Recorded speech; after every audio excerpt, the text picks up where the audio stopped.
Oi pessoal, tudo bem? Vamos continuar lendo 50 anos depois, livro psicografado por Chico Xavier, editado por Emmanuel. Eu faço parte dos romances de Emmanuel. Há 50 anos depois, que é o personagem dele como senador Públio Lentulus no livro Há 2000 anos, fez a passagem, mas não é a história dele, é exemplo do livro Há 2000 anos, é a história da Célia, essa personagem então que está nos mostrando como é dar o testemunho que a gente, quando a gente está andando ali de mãos dadas com os ensinamentos de Jesus Cristo. Nós então estamos na segunda parte do livro, no quinto capítulo, e na segunda parte do quinto capítulo, em que nós estamos exatamente no ano de 145, ou seja, são 14 anos depois do início do livro, que começou no ano de 131.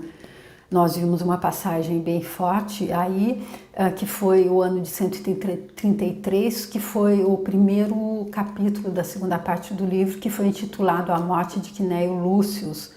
O Quinéio é o avô da Célia, pai do Elvídio Lúcius, e o Elvídio Lúcius que era o proprietário do personagem do Emmanuel nesse livro.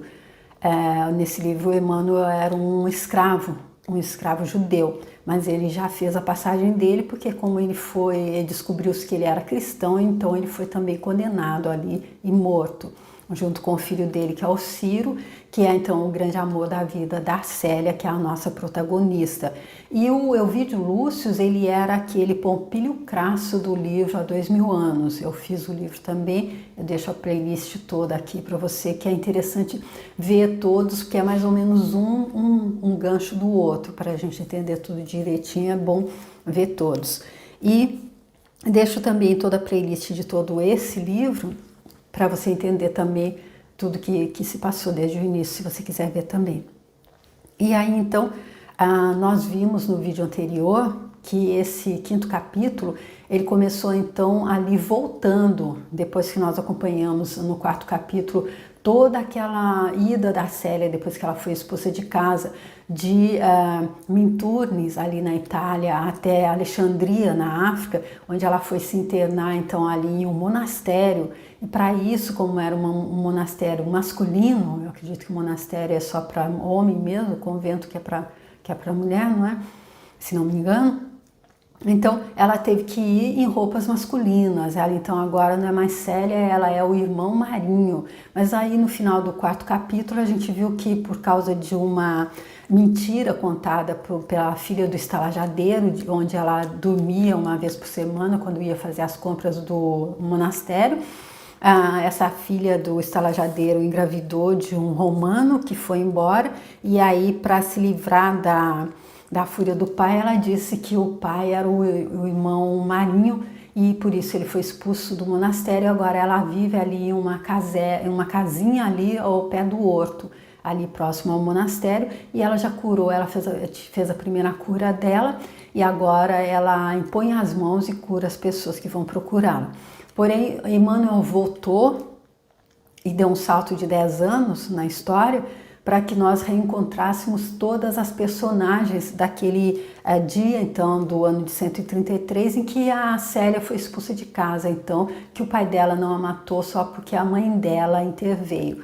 Então, nós encontramos, ele mostra que a vida deles, eles continuam ali depois da morte da Júlia, que é a mãe da Alba Lucínia. Então, o pai dela, o Fábio Cornélio, foi convidado para vir morar com eles.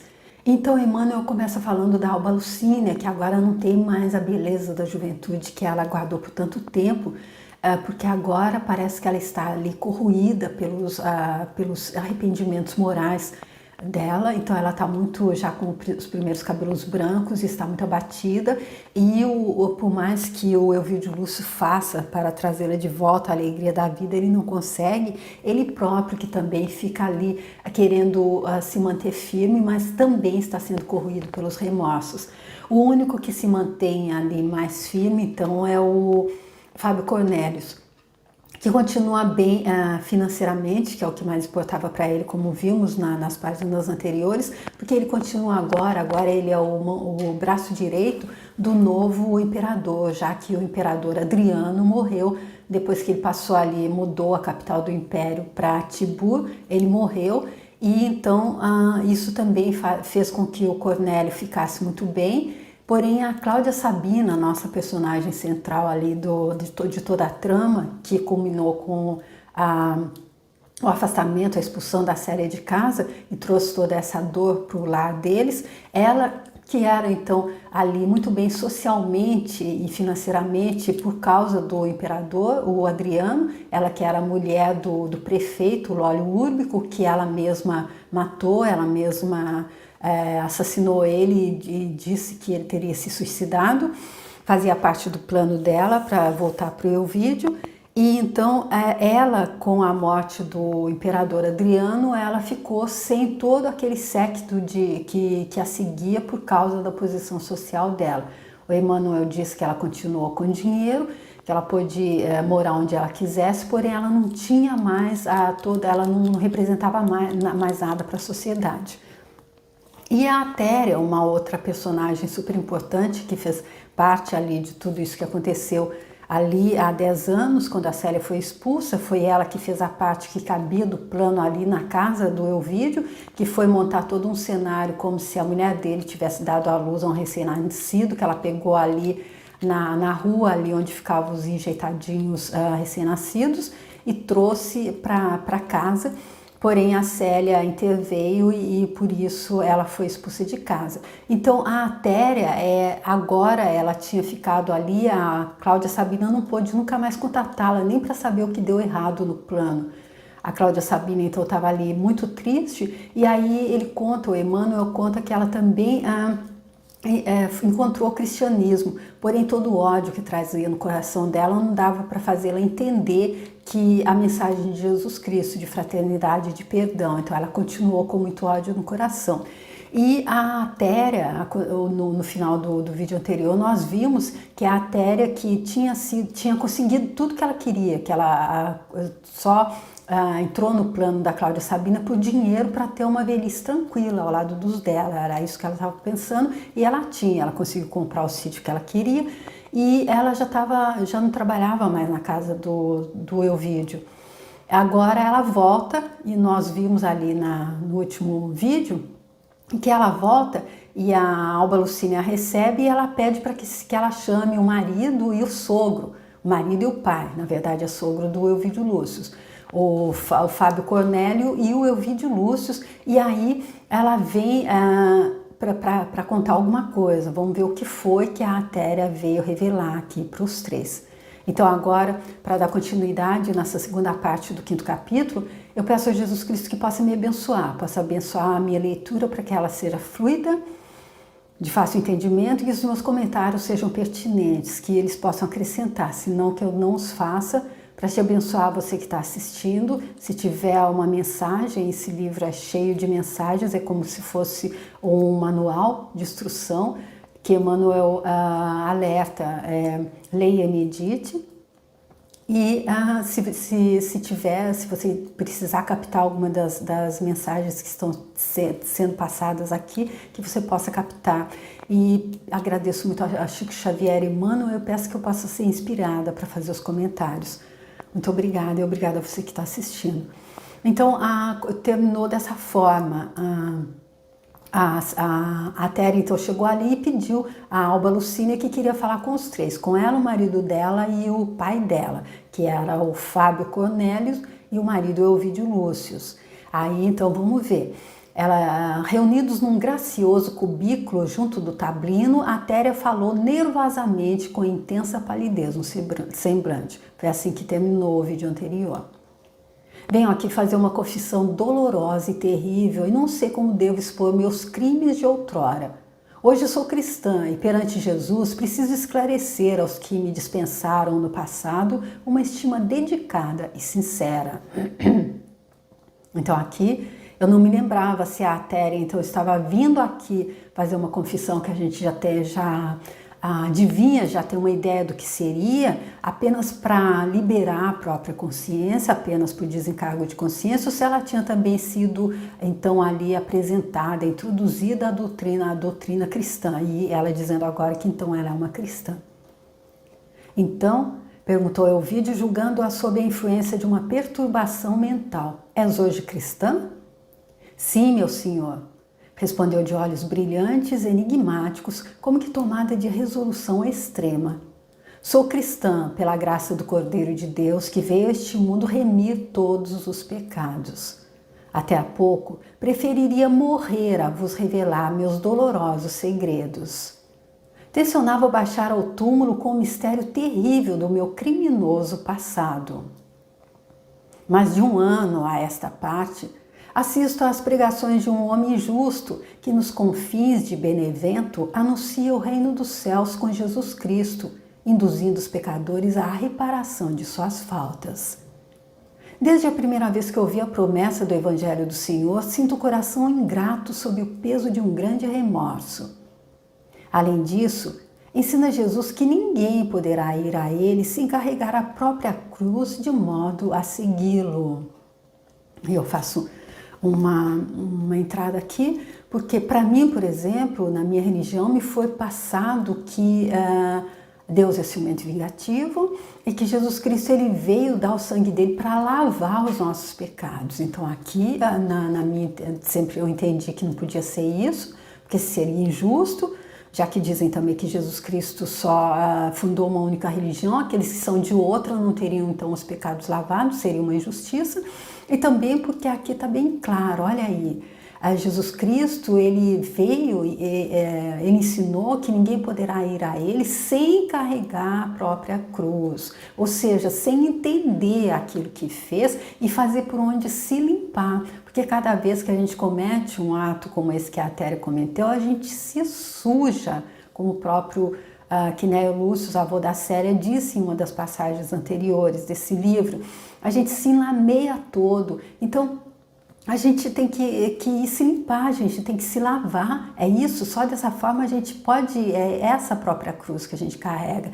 É por isso que eu entendo, Jesus Cristo, ele veio mostrar o caminho, ele não veio passar a mão na cabeça, você fez, meu querido, foi isso que me foi ensinado, é por isso que eu acho interessante que eu faça esse comentário, porque eu acredito que realmente, apesar de plagiando Guimarães Rosa no livro Sertão Veredas, eu não sei de nada, eu estou sob o véu do esquecimento também, sob o chazinho do esquecimento, eu como ser infinito divino e como todos nós que somos, fazendo uma temporada humana, uma temporada na carne, eu esqueci tudo. Porém, eu desconfio que não seja isso. Se Jesus Cristo tivesse vindo nos lavar com o sangue dele, como me foi ensinado, aí então seria injusto. Seria injusto, ele veio nos mostrar como fazer para nos limpar.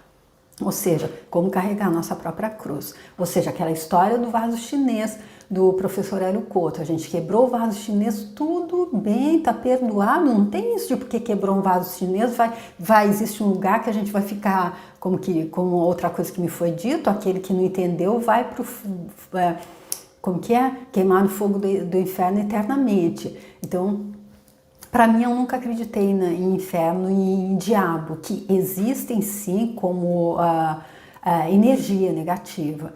O livro Mais Esperto que o Diabo, do Napoleão Hill, eu deixo a playlist aqui também se você quiser ver, fica bem claro isso, ele diz só acreditando no diabo aquele que não entendeu Deus, aquele que carrega o medo na mente e é o medo que abre a porta para o diabo. E aí se a gente abre a porta para ele, ele existe na nossa realidade, mas ele é apenas o lado escuro da força, pois não há uma contrapartida de Deus, Deus é absoluto e a absoluta justiça. E aí a Téria continua aqui então. Minha cruz é o meu pecado. Hesitei em vir, receosa das consequências desta minha revelação, mas preferi arrostar com todos os efeitos do meu crime, pois somente assim presinto que terei a paz de consciência indispensável ao trabalho do sofrimento que há de regenerar minha alma. Depois da minha confissão, matai-me se quiserdes. Ou seja, o primeiro passo ela entendeu a mensagem de Jesus Cristo, ela se arrependeu. E aí, olha aqui, Pressinto que terei a paz de consciência indispensável ao trabalho do sofrimento, que há de regenerar minha alma.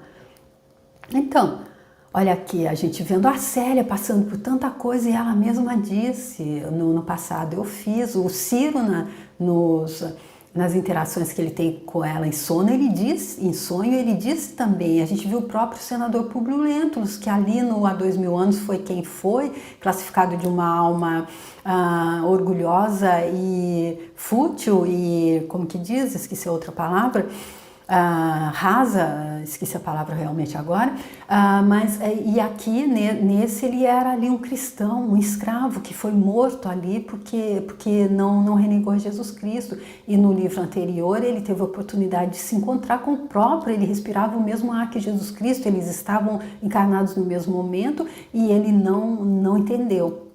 E aqui então é só quando a gente tem paz de consciência que a gente entende, nossa, isso foi uma escolha errada que eu fiz. Agora sim, como Paulo de Tarso, agora sim não sou mais eu que vivo, é Cristo que vive em mim. Então, meu Deus, eu vou ao trabalho do sofrimento que vai regenerar minha alma, que vai me limpar para voltar para casa. E aí a Téria continua. Submetei-me ao sacrifício, ordenai a minha morte. Isso aliviará de algum modo minha consciência denegrida. No alto, aquele Jesus amado que prometeu auxílio sacrossanto a todos os cultivadores da verdade, levará em conta o meu arrependimento e dará consolo às minhas mágoas, concedendo-me os meios para redimir-me com a misericórdia dele. Olha só, nenhuma vez ela diz, ela que entendeu a mensagem de Jesus Cristo. Ele vai me dizer, tá bom então, você já fez tanto mal assim, mas agora você entendeu, vai descansar ali. Não, concedendo-me os meios para redimir-me com a misericórdia dele. Então, ante a perplexidade dos três, a Téria começou a desdobrar o drama sinistro da vida dela. Narrou os primeiros encontros com Cláudia Sabina, suas ambições, a vida particular de Lólio Úrbico, o plano sinistro para inutilizar a Alba Lucínia no conceito da família e da sociedade romana, a ação de Plotina e o epílogo do trágico projeto que terminou com o sacrifício de Célia, cuja lembrança lhe embargava a voz numa torrente de lágrimas, em recordando sua bondade, candura e o sacrifício dela. Narrativa longa, dolorosa. Por mais de 2 horas, prendeu a atenção de Fábio Cornélio e dos seus, que a escutavam estupefados. Estavam estupefados porque ela contou tudo ali, reunindo a Cláudia Sabina, que foi quem armou tudo, junto com a Plotina. A Plotina é a feiticeira ali dos subúrbios, que ajudou a troco de dinheiro também, como a Téria também foi por dinheiro que ela fez a parte dela, ajudaram então, são as comparsas da Cláudia Sabina e o Lólio Úrbico, o marido da Cláudia Sabina. Ouvindo-a e considerando os pormenores da confissão, Alba Lucínia sentiu o sangue gelar-se-lhe nas veias, tomada de singular angústia. Elvídio tinha o peito opresso, sufocado, tentando em vão dizer uma palavra. Somente o censor, na sua inflexibilidade terrível e orgulhosa, mantinha-se firme, embora evidenciando pavor íntimo, com uma expressão desesperada a dominar-lhe o rosto. Então aqui cada um ali com a sua atitude, porque naquele dia fatídico, naquela noite, não foi um dia, foi logo pela manhã, quando ele voltou de noite, ele tinha ido ali para a festa do imperador, que eles tinham acabado de voltar da Grécia, e o imperador pediu a ele que então supervisionasse ali a retirada de todos os materiais que eles tinham trazido da viagem. Aí ele não pôde ficar em casa naquela noite, foi aí então que a Téria colocou em ação o plano da Cláudia Sabina, armando todo ali o cenário para fazer de conta que a Alba Lucínia tinha tido um filho. E aí foi nas primeiras horas da manhã que o Elvídio voltou para casa, e aí a Célia se apresentou então como sendo a mãe da criança, e ele não titubeou, ele ia matá-la. E a Alba Lucínia, como mãe, que não sabia, e eu acredito até que aí ela pode até pensar, porque se o Lólio Úrbico, que estava assediando a ela, e ela tinha uma filha jovem, uma filha de 19 anos em casa, ela saía sabendo que ele iria ali. E ele estava com raiva dela porque ela dizia não a ele, ela não aceitava o assédio dele. Então, eu acredito que também como mãe ela falhou nesse momento de sair, então deixar a filha, porque podia ter acontecido. Enfim, eu acredito que tudo isso agora esteja vindo ali na mente dela, ali a consciência dela, não é? Aí ela então sentindo o sangue gelado nas veias, quando ela vê que a Célia, que eles jogaram ali no precipício uma inocente que estava colocando a própria vida em risco, porque ele poderia tê-la matado para salvá-la, e ela nem sabia se realmente a mãe dela era inocente, ela não ouviu a resposta que a mãe dela deu ao óleo úrico. E aqui ele que não pensou, minha filha jovem ficou aqui sozinha, eu não estava em casa, ele só pensou no que a sociedade ia dizer, só pensou no orgulho dele. E aí ele também sufocado, não conseguia dizer uma palavra, e apenas o avô dela, que depois que voltou na época, disse ao Ovídio, você deveria ter matado mesmo. E ele então na inflexibilidade terrível, orgulhosa, se mantinha firme ali, porém ele evidenciava o pavor íntimo. Desgraçada, murmurou Fábio Cornélio com grande esforço. Até onde nos conduziste com tua ambição desprezível e mesquinha, criminosa, bruxa maldita? Como não temeste o peso de nossas mãos? Sua voz, porém, parecia igualmente asfixiada pela mesma emoção que empolgara os filhos. Vingar-me-ei de todos, gritou o velho censor com a voz estrangulada. Neste instante, a Atéria ajoelhou-se a seus pés e murmurou, fazei de mim o que quiserdes. Depois de me haver confessado, a morte me será um doce alívio. Pois morrerás, infame criatura, disse o censor, desembainhando um punhal que reluzia à claridade do sol através de uma janela alta e estreita. Mas quando a destra parecia prestes a descer, Alba Lucínia, como que impelida por misteriosa força, deteve o braço paterno, exclamando, para trás, meu pai! Cesse para sempre a tragédia em nossos destinos. Que adianta mais um crime? Mas ao passo que Fábio Cornélio cedia atônito, mármore palidez se estendia ao rosto da desventurada senhora, que tombou redondamente no tapete, sob o olhar angustiado do marido, pressuroso no acudi-la. Lançado então um olhar de fundo desprezo à Atéria, que auxiliava o tribuno a acomodar a senhora no largo divã, o velho censor acentuou. Coragem, Ovídio, vou chamar um médico imediatamente. Deixemos esta maldita bruxa entregue à sorte dela. Mas hoje mesmo mandarei eliminar a infame que nos envenenou a vida para sempre. Ovídio Lúcio desejava falar, mas não sabia se devia aconselhar ponderação ao sogro impulsivo ou socorrer a esposa, cujos membros estavam frios e rijos em consequência do traumatismo moral. Amparando Alba Lucínia no divã, enquanto a Atéria se dirigia ao interior para tomar as providências primeiras, Ovídio Lúcio viu o sogro ausentar-se pisando forte. Por mais que fizesse, o tribuno não conseguiu coordenar ideias para resolver a angustiosa situação. Levada ao leito, Alba Lucínia parecia sob o império de uma força destruidora e absoluta que não lhe permitia recobrar os sentidos. Debalde, o médico administrava poções e preconizava ungüentos preciosos. Fricções medicamentosas não deram o menor resultado. Apenas os movimentos convulsos do pesadelo acusavam a pletora de energias orgânicas. As pálpebras continuavam cerradas e a respiração opressa, como a dos enfermos prestes a entrar em agonia. Enquanto Ovídio Lúcio se desdobrava em cuidados e procurava tranquilizar-se, Fábio Cornélio dirigiu-se ao gabinete e, chamando Silano em particular, falou-lhe austero. Mais que nunca preciso hoje da tua dedicação e dos teus serviços. Determinai, exclamou o oficial pressuroso. Necessito hoje de uma diligência punitiva para eliminar uma antiga conspiradora do Império.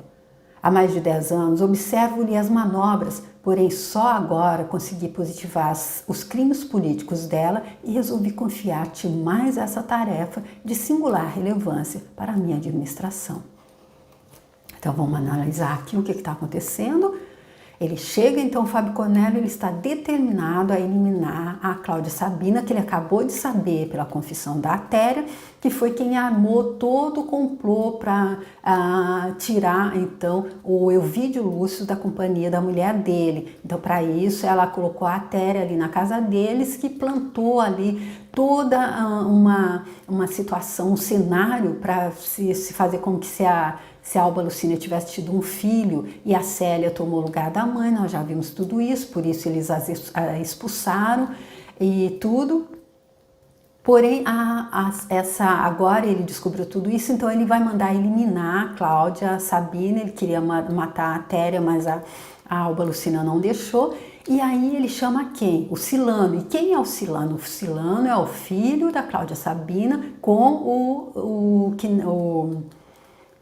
o pai da Célia, que é o Elvídio Lúcio. Então, o Silano é o filho da Cláudia Sabina com o Elvídio Lúcio, o filho bastardo que ela colocou ali na porta do Quinéio Lúcio, que é o pai do Elvídio Lúcio, que foi quem criou ele. Então nós já vimos aqui, o Emmanuel deixou claro aqui no início desse capítulo, que há uma relação de muita amizade ali entre o Fábio Cornélio e o Silano. Porém, o Fábio Cornélio conhece a situação, ele sabe que a Cláudia Sabina é a mãe do Silano e ele chama o próprio Silano para ir então exterminar a própria mãe e ele vai sem saber.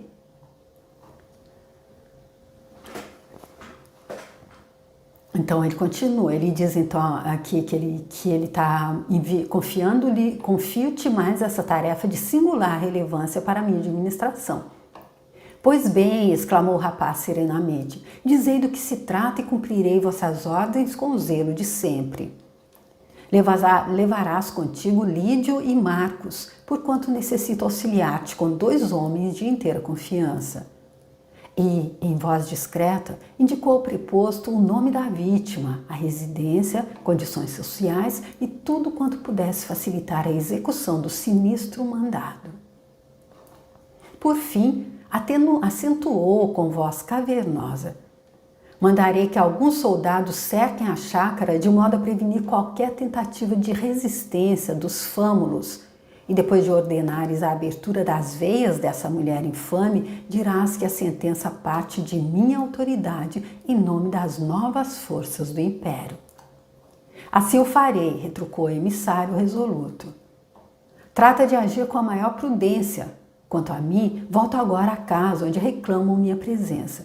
À tarde aqui estarei para saber do ocorrido. Enquanto Silano arrebanhava os auxiliares destinados à empresa, Fábio Cornélio regressava ao lar onde baldos se faziam todos os recursos médicos para despertar a Alba Lucínia do torpor estranho dela. Movimentando todos os servos, Elvídio Lúcio tudo fazia para despertar a companheira. Como louco, seu coração diluía-se amargamente em torrentes de lágrimas e era improficuamente que recorria às promessas silenciosas aos deuses familiares. Enquanto Atéria se sentava humildemente à cabeceira da antiga patroa, o tribuno desdobrava-se em esforços inauditos e Fábio Cornélio passeava de um lado para o outro, agitado, no interior de um gabinete próximo, ora esperando as melhoras da enferma, ora contando as horas, a fim de conhecer o resultado da comissão sinistra. Com efeito, de tarde o emissário do censor, rodeado de soldados e dos 2 companheiros de confiança que deveriam penetrar na residência de Cláudia, chegara ao aprazível sítio, arborizado e florido, onde a antiga plebeia se entregava às suas meditações no doloroso outono da vida dela.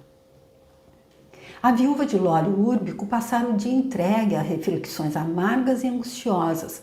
Como se uma força misteriosa a dominasse, experimentara as sensações mais tristes e incompreensíveis.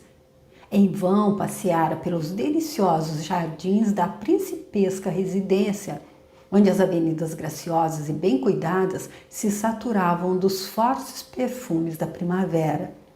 Sentimentos estranhos e intraduzíveis sufocavam-lhe o íntimo, como se o espírito estivesse mergulhado em amaríssimos presságios. Buscou fixar o pensamento em algum ponto de referência sentimental e, todavia, o coração estava indigente de fé, qual deserto adusto. Foi com a alma imersa em penosos cismares que viu aproximar-se com grande surpresa o destacamento de pretorianos. Pretorianos, então, os soldados ali do imperador. Tomada de emoção, lembrando-se do que representavam aquelas pequenas expedições de terror noutros tempos, recebeu no seu gabinete o oficial que a procurava, acompanhado de 2 homens espadaúdos e atléticos, com os quais trocara significativos olhares. Então, aqui estamos, a Cláudia Sabina, então, ali entregue a uma coisa que ela era super acostumada quando ela era ali, ela vivia ali na corte do Adriano, do imperador, porque ela era a mulher do Lólio Úrbico, o prefeito, e ela tinha um lugar de destaque ali na corte do imperador Adriano, que foi ele que a tirou ali dos baixos níveis ali da plebe, onde ela era quando ela era jovem e engravidou do Elvídio Lúcio, e que isso fez com que ele não quisesse se casar com ela, porque ela era da plebe. Porém, o Adriano, por alguma razão, o Emmanuel disse no início do livro, quando ele apresentou a Cláudia Sabina, porque ela tinha uma argúcia, ela tinha, como que diz o nome, ela tinha uma perspicácia muito grande, ela era muito inteligente, e o Adriano precisava de pessoas desse jeito ali do lado dele. Aí ele fez com que eles se casassem, ela e o homem de confiança dele, que era o Lólio Úrbico, porém era um casamento arranjado, porque tudo que ela queria mesmo era reconquistar o Elvídio, que era o amor do início da juventude dela, porque ela mantinha essa paixão desenfreada e doentia, que a fez, assim como a gente viu, encher o coração de ódio, capaz de armar um plano tão terrível como esse que a Atéria vem de contar a todos eles, que culminou então agora com ela sendo caçada e o Fábio Cornélio, então, que é o pai da Alba Lucínia, agora que descobriu tudo, manda então que o filho dela, que é o Silano, mas ele não sabe, então vá ali para matá-la, para tirar a vida dela. E é isso então que vai acontecer agora. Ela recebe então ali os verdugos dela no gabinete, já antevendo um pouco o que vai acontecer, porque ela, no tempo em que ela era ali da corte do Adriano, ela sabia quando saíam essas pequenas expedições de soldados, de pretorianos ali, que eram expedições de terror, com certeza iriam caçar e tirar a vida de alguém. Porque era ali a coisa, nesse momento, era ali a ferro e fogo, né? Olho por olho, dente por dente. Foi isso que Jesus Cristo veio nos ensinar quando ele pregou o amor incondicional, o amor fraternal. Então, gente, vamos ver como é que continua no próximo vídeo, onde eu trago a 3ª parte desse 5º capítulo, como é que vai ser esse desenrolar, se o Silano, o filho, vai matar realmente a própria mãe e o que vai acontecer depois. Então eu te convido para vir comigo para ver, e te convido também, se você quiser ir lá no meu canal, e tem os outros livros do Chico que eu deixo ao longo desse vídeo, se você quiser ver as playlists. Se você quiser se inscrever lá no meu canal, eu te agradeço. Se você quiser deixar um like nesse vídeo, eu te agradeço. Se você quiser compartilhar também, muito obrigada. Até o próximo vídeo. Tchau!